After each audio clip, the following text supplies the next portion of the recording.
सांग मैंने मत आज माछ भाजापी दायित्व देता किंतु माछ भाजिली सत किंतु माछ तरकारी खाइलिनी कौन खाइलिनी भिडियोटी देखो कंप्लीट तो सकाल सकाल आम डुडुल माँ पहुँची जाइए खायापी रुटी ताको दे सारापर मत प्रबल जोर भोक पखाला ता सैड्रे आम पणस कटार मसला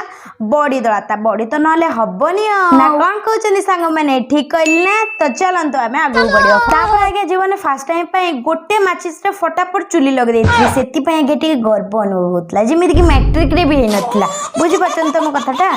आज्ञा माछ फटाफट भजा भजी आरंभ करदे सारी मुझे भाजी टे पांपड़ पोड़ापी आज्ञा गोटे गोटे एमती पांपड़ पोड़ा सरी जाइए फटाफट देखी पारे केते सारा पोड़ी टेस्ट करी कौच कि केमी लगुच बोलिकी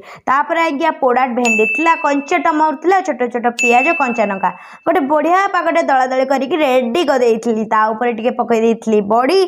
बड़ी तो कौटी नथिले आमर हबनी ना कौन कहते आमिष कथाटा आज्ञा आम किसी दिन हम आमिष खाऊनी भावुची कि आगू खाइबिनी से आज खाइलिनी आ भिडियो